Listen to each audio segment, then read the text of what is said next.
The Tatra T87 feels less like a product of the 1930s and more like something that arrived decades too early. An engineering vision that pushed far beyond what most drivers and even most roads were ready to handle. Developed by Tatra under the guidance of Hans Lidvinka, the T87 wasn't just unusual, it was radical in nearly every dimension. At a time when most cars were upright, front-engined, and shaped more by tradition than science, the Tatra was built around aerodynamics as a central principle. Its teardrop body wasn't styling, it was airflow management. Its dorsal fin wasn't decoration, it was stability control.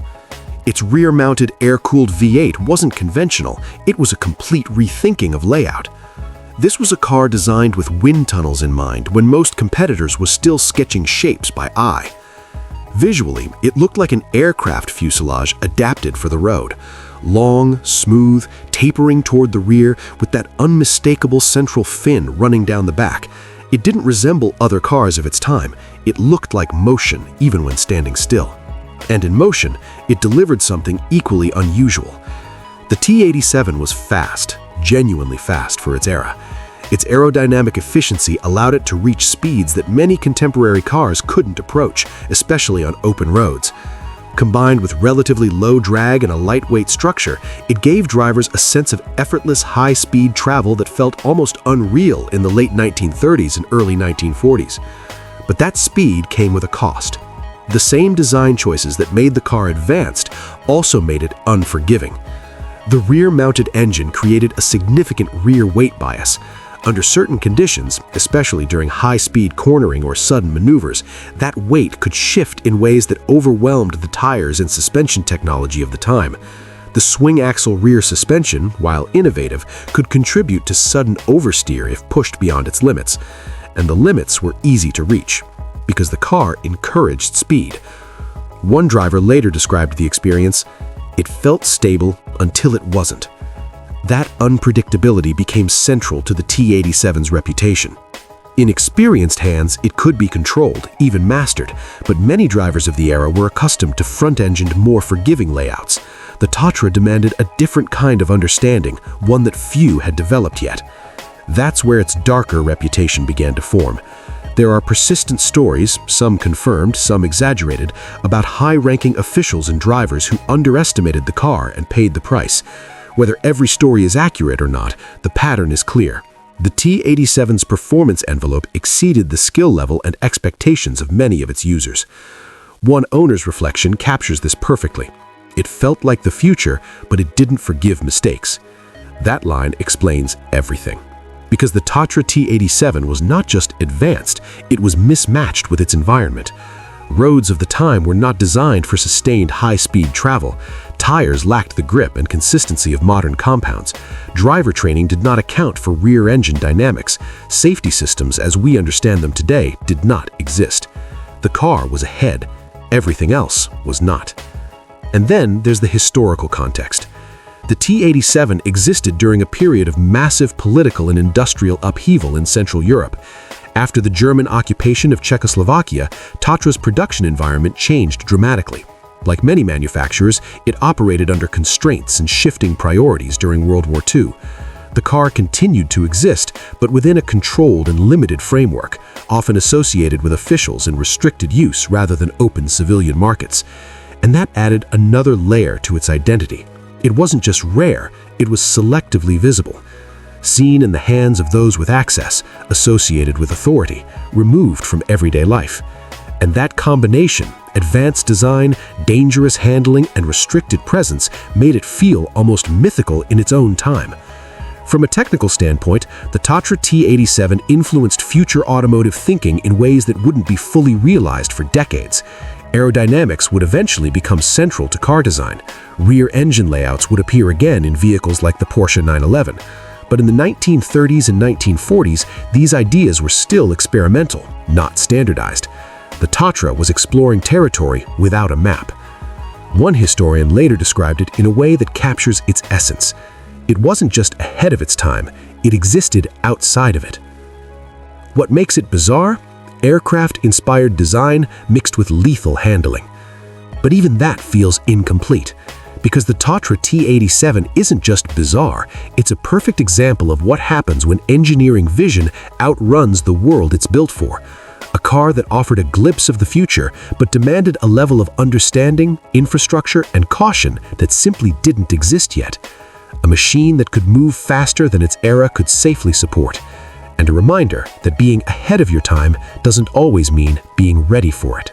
The Chrysler Thunderbolt feels like a machine that slipped out of the 1960s or even later, and somehow landed in the early 1940s, before the world was ready to understand it. Built by Chrysler as a limited-run concept and design showcase, the Thunderbolt wasn't meant for mass production. It was a statement, an experiment in what the future of the automobile could look like if engineering and design were allowed to move without restraint. And what it revealed was almost surreal for its time. The body was incredibly smooth, almost seamless. Traditional design elements, visible hinges, exposed trim, sharp edges were minimized or eliminated entirely. The lines flowed continuously from front to rear, creating a shape that looked more like a sculpted object than a conventional car. Even the headlights were hidden, integrated into the design in a way that made the front end appear clean and uninterrupted. But the most astonishing feature wasn't what you saw, it was what moved. The Thunderbolt featured a fully retractable metal hardtop, an electrically operated system that could fold and disappear into the trunk. Today, that might seem like a clever luxury feature. In 1941, it was almost unimaginable. At a time when many cars still struggled with basic reliability, heating systems, weather sealing, consistent electrical operation, Chrysler engineered a car where the roof itself moved automatically with the push of a button. No manual removal, no soft-top compromise, a fully integrated mechanical transformation. One engineer later described the reaction people had when they first saw it. They didn't ask how it worked, they asked if it was even real. That's what made the Thunderbolt so extraordinary. It wasn't just ahead of its time, it challenged the expectations of what a car was supposed to do. The retractable hardtop alone required a level of engineering precision that was rare even decades later. Motors, linkages, space management, and structural integrity all had to work together in a way that most manufacturers wouldn't attempt until much later. And yet, Chrysler made it work. But like many advanced ideas of the early 1940s, its timing was brutally unfortunate. Only a very small number of Thunderbolts were built, essentially handcrafted vehicles intended for demonstration, exhibition, and limited elite use. It was never positioned as a production model, but rather as a glimpse into a possible future. And then that future was interrupted. With the onset of the Second World War, the entire American automotive industry shifted direction. Civilian innovation, especially in the form of experimental luxury features, became irrelevant almost overnight. Factories were repurposed, engineering priorities changed, resources were redirected toward military production. A car like the Thunderbolt, with its complexity, cost, and focus on comfort and innovation, no longer had a place in that environment. One Chrysler employee later summarized the shift. We went from building tomorrow's ideas to building what was needed right now. The Thunderbolt didn't fail, it simply ran out of time. And that's what gives it such a strange place in automotive history. Because many of its ideas didn't disappear, they just went dormant. Retractable hardtops would eventually return decades later in production cars. Hidden headlights would become a styling trend in the 1960s and 1970s. Smooth, integrated body design would become standard practice across the industry. The Thunderbolt had already explored it all, just too early. One automotive historian later reflected, "It showed the future, but the world had other priorities." It showed futuristic early automation and futuristic design decades ahead of its time. But even that feels understated, because the Chrysler Thunderbolt wasn't just futuristic, it was operating on a completely different timeline. A car built with ideas that wouldn't become common for another 20 or 30 years, created in an era that was about to abandon civilian innovation entirely in favor of survival and war production. A glimpse of what could have been. frozen at the exact moment when the world stopped looking forward and started focusing on something far more immediate. The Norman Timbs Special feels less like something built in a workshop and more like something revealed, like a shape that already existed in the physics of airflow, waiting for someone patient enough to bring it into reality. And that someone was Norman Timbs, a man whose background was deeply rooted in race engineering rather than styling studios or corporate design departments. He understood structure, weight distribution, chassis rigidity, things that live underneath the car, invisible to most people. But with this project, he did something unusual. He let engineering become art. Not decorative art layered on top of a machine, but structural art, where the machine itself becomes the sculpture. The result is almost disorienting when you first see it. There are no visual anchors, no traditional hood, no clear separation between fenders and body, no visible transitions between components. Instead, the entire car is one continuous flowing aluminum form, hand-shaped and carefully smoothed until it feels almost liquid. The surface curves in ways that seem natural rather than designed, rising and falling like something organic. Even compared to other streamliners of the era, which already pursued streamlined aerodynamics, the Timbs Special goes further, eliminating not just drag, but visual complexity itself. The rear section is especially striking. It tapers gradually, enclosing much of the wheel area and extending outward in a long, uninterrupted curve. The effect is almost surreal. The car doesn't look like it ends, it just fades into space. The absence of a visible trunk reinforces this feeling. There's no compartmentalization, no rear section in the conventional sense, just continuation. Even the lack of a traditional grille contributes to this identity. At a time when grilles defined brand identity and airflow management, the Timbs Special simply removes the concept entirely. The front becomes a smooth, rounded surface, less like an intake for air and more like the nose of something designed to pass through it without resistance. One observer later described the experience of seeing it in person. You keep looking for the lines that define it, and they aren't there.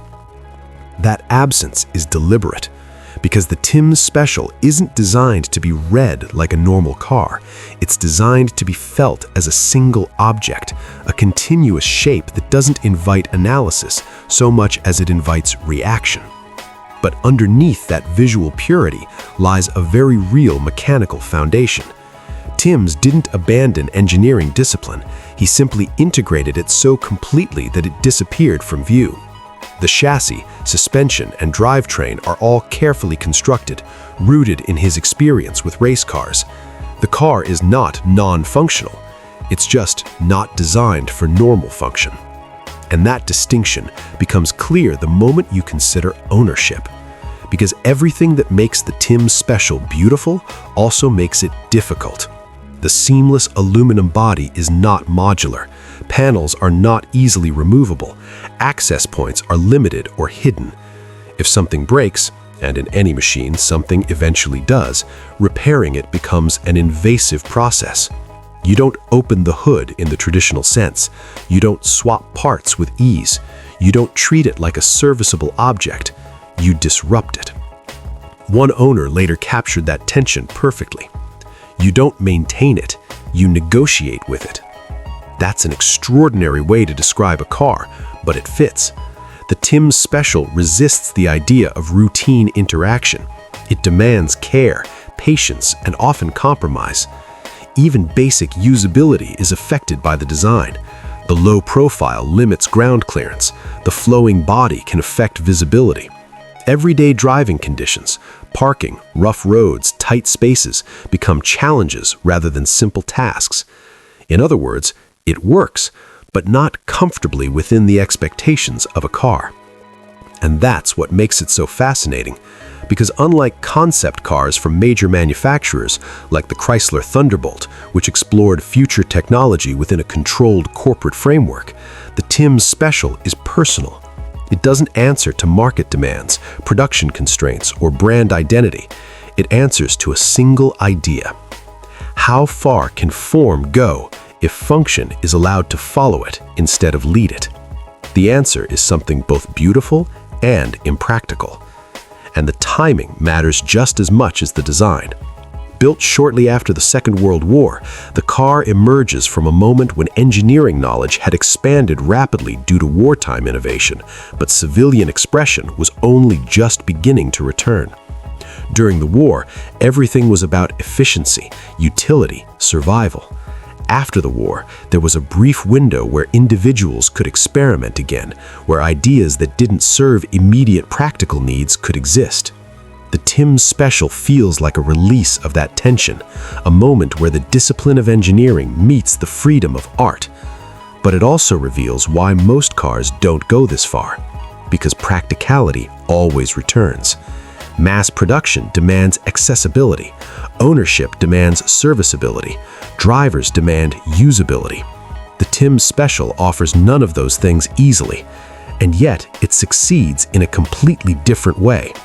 It stays with you. One historian later described cars like this in a way that fits perfectly. They don't solve problems, they change expectations. What makes it bizarre? Sculptural, almost organic design with zero practicality. But even that doesn't fully capture it, because the Norman Timbs Special isn't just a car that sacrifices practicality for beauty. It's a car that questions whether practicality was ever the point. A machine that moves but feels like it was meant to be observed. A design that works but resists being used. A creation that exists somewhere between engineering and art, never fully settling into either. And that's why it remains so compelling. Not because it was practical, not because it influenced mass production, but because it showed in one uninterrupted piece of flowing aluminum just how far the idea of a car could stretch before it stopped being a tool and became something else entirely. The Davis Divan feels less like a conventional automobile and more like a bold experiment that somehow made it onto public roads.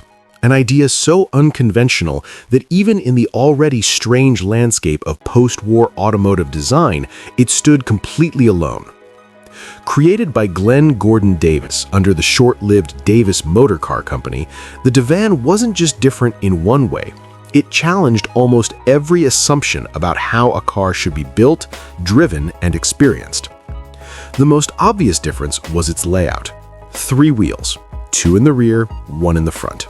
At a time when 4-wheel stability was already well understood, Davis chose a configuration that immediately introduced compromise.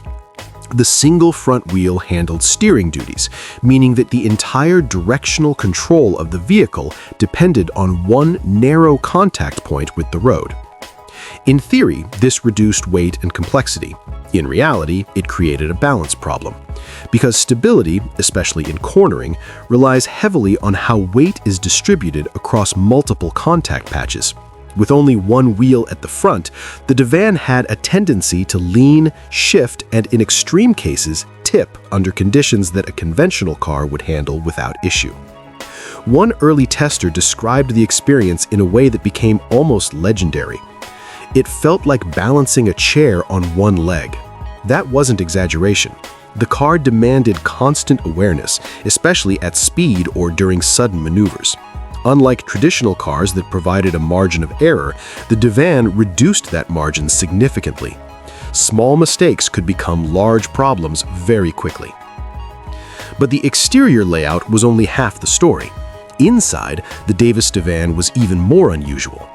Instead of the typical front-row driver and separate passenger seating, the Divan featured a single continuous bench that stretched across the width of the cabin. The driver sat in the center, with passengers positioned on either side, left and right, creating what can only be described as a sofa-like driving arrangement. No clear driver's side, no traditional cockpit orientation, no separation between control and comfort. It was social, almost theatrical. A car designed not just for transportation, but for shared experience in a very literal sense. One observer later joked, "It wasn't a car interior, it was a conversation piece." And that's exactly what it became. Because while the layout was creative, it also introduced new challenges. Driver visibility and control positioning had to be adapted to the center seat. Passengers were closer to the controls than usual. The entire experience of driving felt unfamiliar, especially to people accustomed to left side or right side driving positions. It redefined the relationship between driver and machine. But like many radical ideas, the execution struggled to match the ambition. Beyond the inherent instability of the three-wheel design, build quality and engineering consistency were questionable. The company moved quickly, promoting the car aggressively before fully refining its design or production process. And that leads to the second half of the Divan story, the part that turned it from an odd experiment into a cautionary tale. The Davis Motor Car Company was surrounded by controversy almost from the beginning. Promises of large-scale production, ambitious marketing claims, and financial irregularities created an unstable foundation behind an already unconventional car. Production numbers remained extremely low. Many promised vehicles were never delivered. Investors and customers were left with unanswered questions. Eventually, the entire operation collapsed under scandal, with legal consequences that overshadowed whatever technical innovation the Divan might have represented. One industry observer later summarized it bluntly: the car was unstable, but the company was worse. That collapse ensured that the Davis Divan would never evolve beyond its experimental phase. Unlike other unusual cars that were refined over time, the Divan never had the chance to improve its stability, address its design flaws, or adapt to real-world conditions. It remained frozen as a concept that briefly touched reality. And yet, despite all its problems, it remains fascinating, because it asks questions that most cars never dare to ask. What if the driver isn't on the side, but in the center? What if the interior is communal instead of divided? What if reducing wheels changes everything about how a car behaves? The answers, in this case, were not entirely successful, but they were memorable. What makes it bizarre? Three-wheel instability combined with a completely unconventional interior layout. That description is accurate, but it only scratches the surface. Because the Davis Divan isn't just bizarre. It's what happens when innovation ignores convention completely. When you rethink the car from the ground up without fully solving the problems that those conventions were designed to address in the first place. A vehicle that tried to reinvent balance, space, and control all at once. And in doing so, created something that people didn't just drive, they questioned, remembered, and never quite trusted. The Stout Scarab doesn't just feel ahead of its time, it feels like it belongs to a completely different idea of what a car should be. Long before the world understood concepts like family vans, flexible interiors, or mobile living spaces, this machine quietly introduced all of them and was almost completely ignored. Created by William Bushnell Stout, the Scarab was never intended to follow conventional automotive logic. Stout came from an aviation background, and that influence is visible everywhere in the car's design philosophy. Instead of starting with what cars had always been, he approached the problem from a different angle. What if a car were designed around people first and mechanics second? The result was something radically different from anything on the road in the 1930s. The exterior already hinted at its uniqueness. The Scarab had a rounded, almost monolithic shape, with smooth curves and no traditional separation between hood, cabin, and trunk. It looked less like a car assembled from parts and more like a single volume shaped around its purpose. There was no long hood, no clear front engine proportions, no visual hierarchy of components. Instead, the entire body was pushed forward, maximizing interior space. And that's where the real revolution happened. Because inside, the Scarab completely redefined what a car interior could be. With its rear engine mounting, the front of the vehicle was freed from mechanical constraints. This allowed for a flat floor, something almost unheard of at the time, and a cabin layout that felt more like a room than a cockpit. Seats were not fixed in rigid positions, they were movable. Passengers could rotate them, rearrange them, face each other. The interior could transform depending on how people wanted to use the space. In an era when most cars forced occupants into forward-facing rows with minimal interaction, the Scarab encouraged conversation, flexibility, and comfort. It wasn't just transportation, it was an environment. One observer later described the experience, "It felt less like riding in a car and more like sitting in a lounge that happened to move."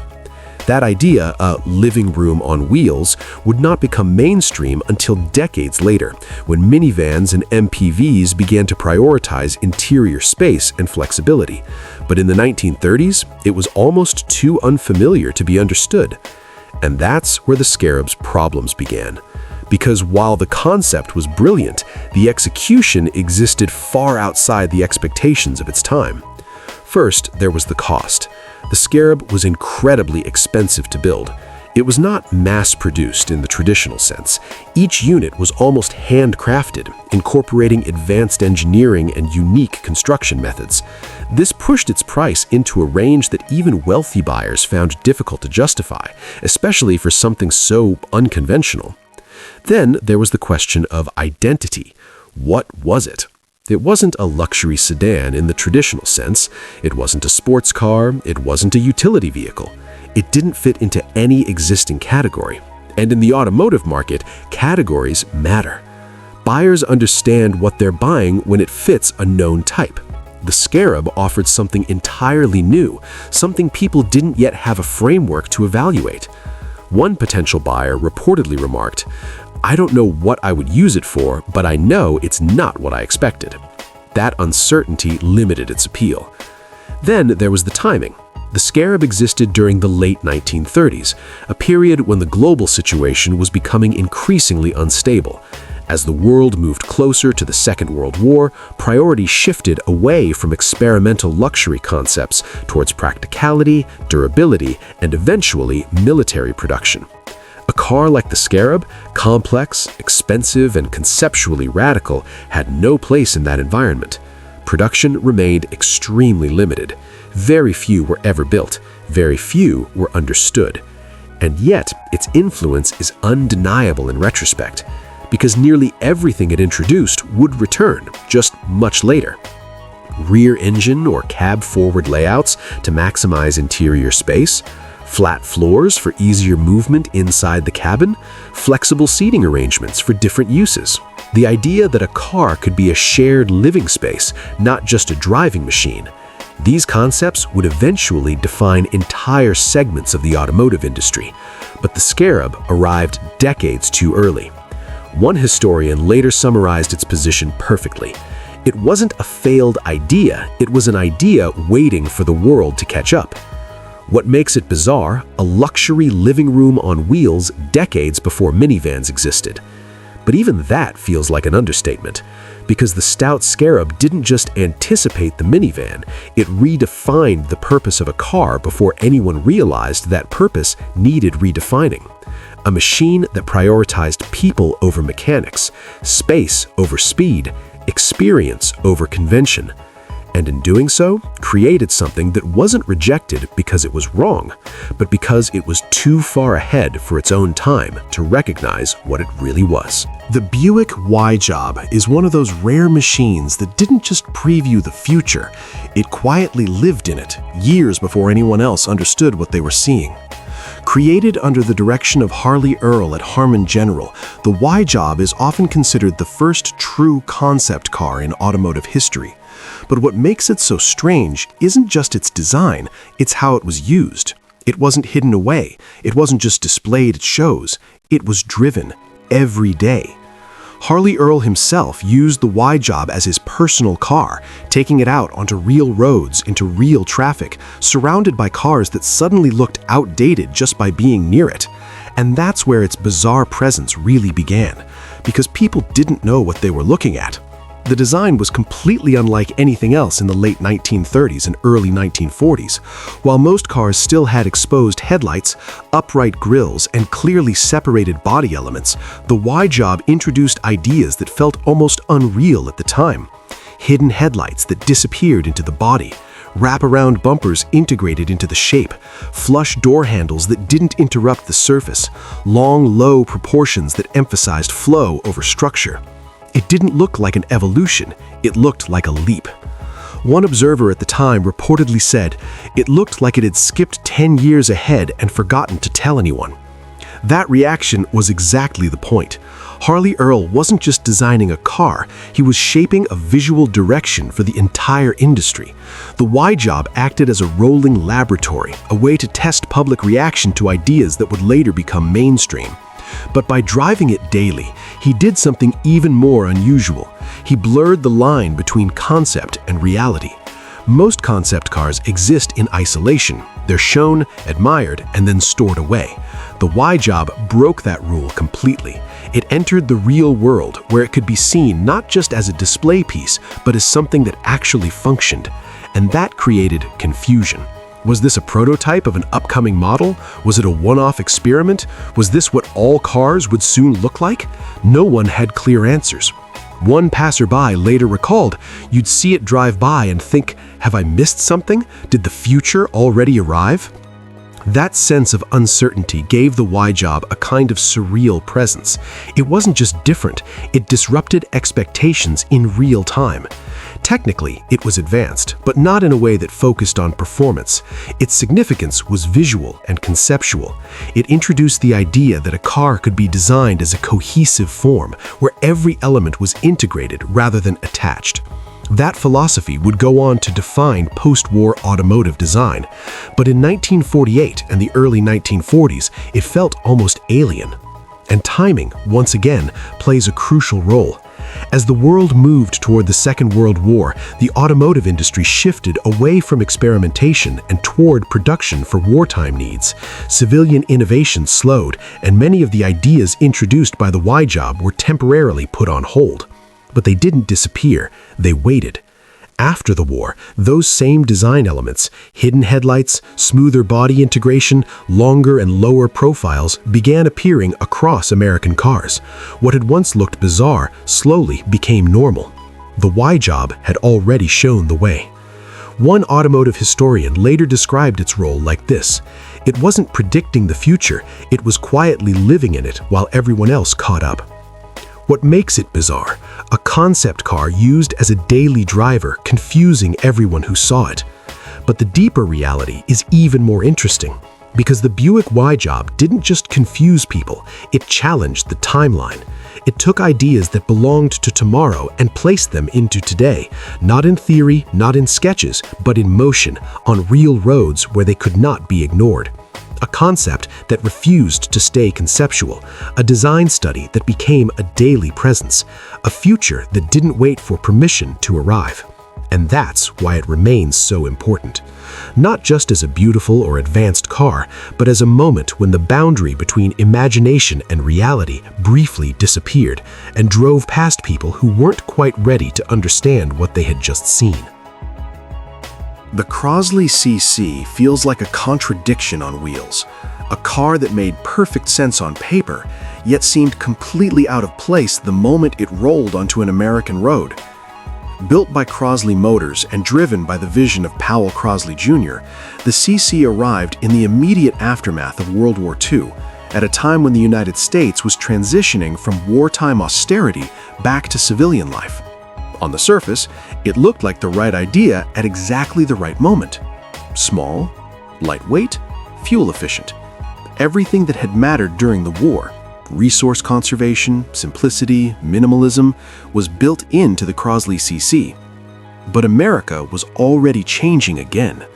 While Europe and Japan would continue down the path of compact efficiency, the United States moved in the opposite direction.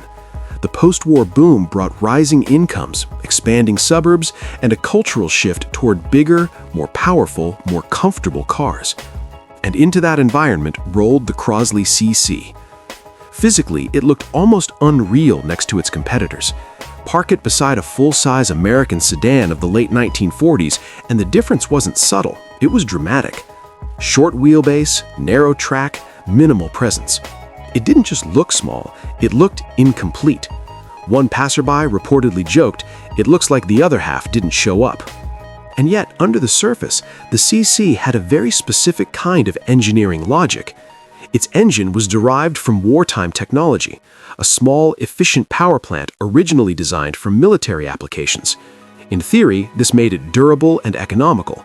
It didn't aim for speed or performance. It aimed for efficiency and practicality in a world that had just come out of resource scarcity. But that same simplicity came with compromises. The car was light, extremely light, which made it easy to maneuver and cheap to run, but it also made it feel fragile. Compared to the heavy, solid construction of larger American cars, the Crosley could feel insubstantial, especially at higher speeds or on rough roads. Build quality was inconsistent, durability could be questionable, comfort was minimal.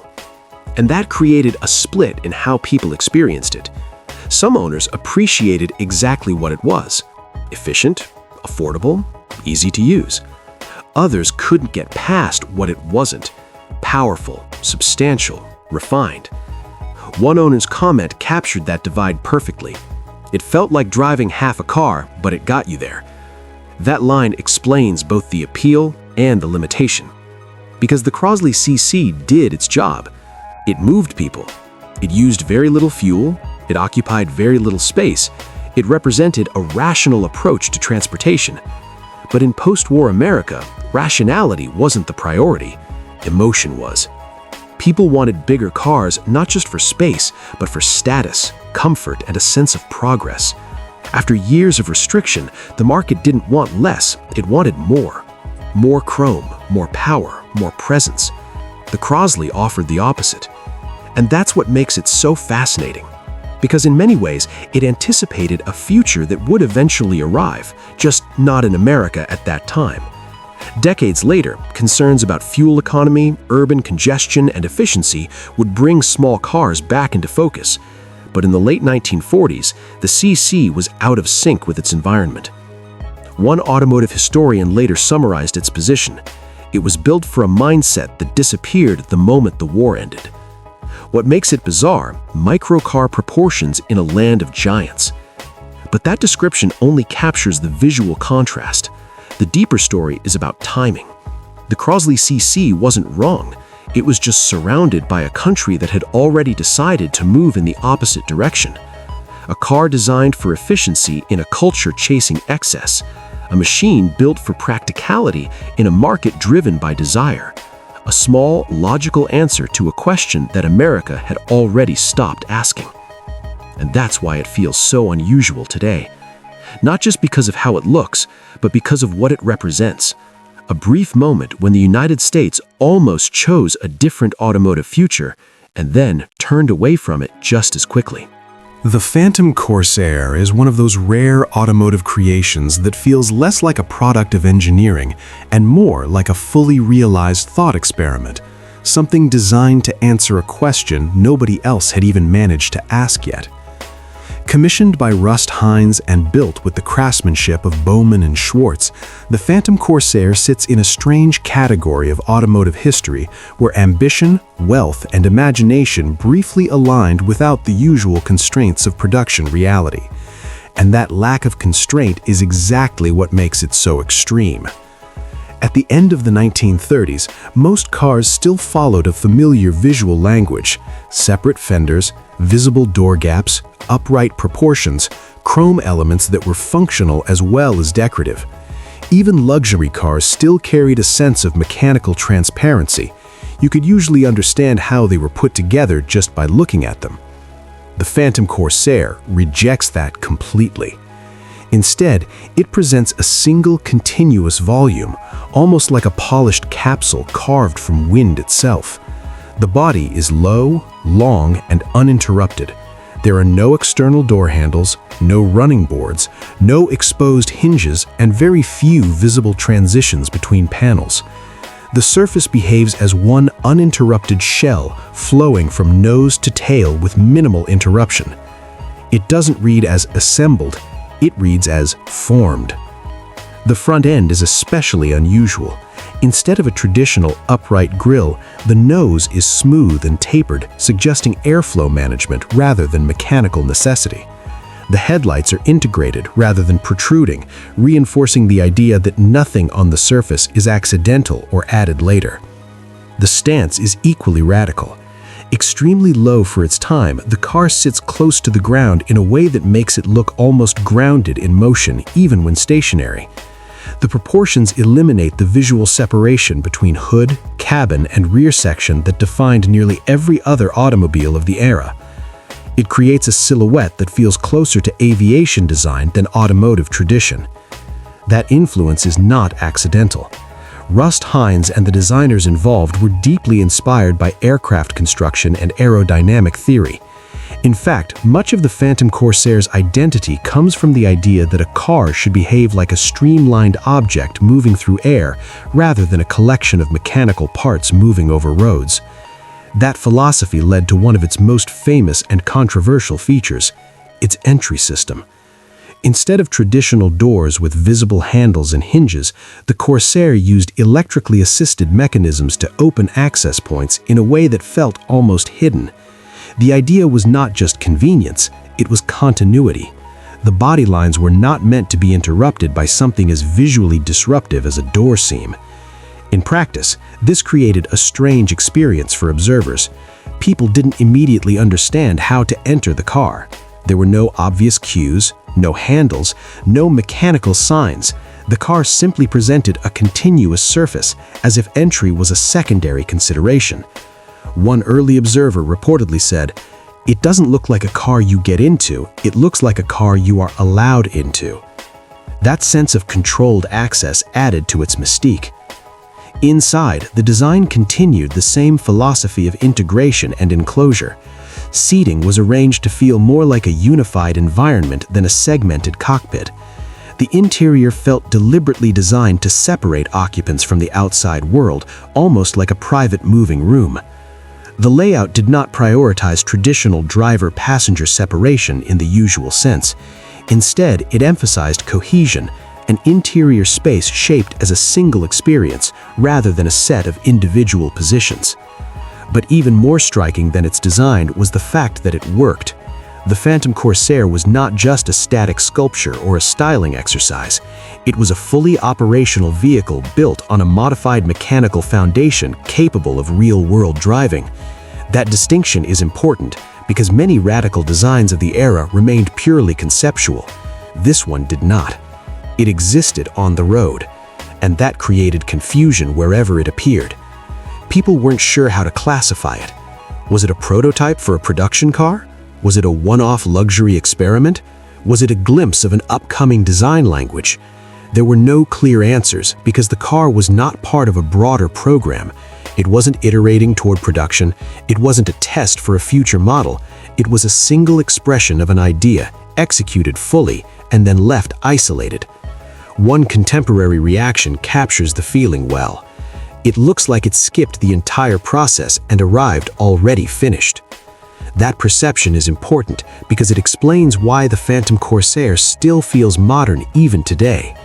Most concept cars eventually reveal their era through proportion, detail, or materials choices. The Corsair avoids that by eliminating almost all of the visual cues that anchor a design to a specific time period. It doesn't look dated, it looks detached. But its story is also defined by its abrupt ending.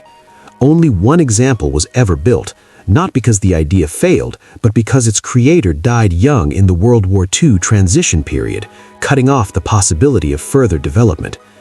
Without continued investment or refinement, the Phantom Corsair remained a singular artifact rather than the beginning of a design lineage. That is a key part of its legacy. Many revolutionary designs influence future production through evolution. The Corsair did not. It remained frozen at the moment of its creation, complete, untouched by iteration, and never adapted to market reality. Later decades would slowly adopt pieces of its philosophy: aerodynamic integration, hidden or reduced external hardware, smoother body transitions, more unified interior design thinking. But no production vehicle ever attempted its entire vision at once.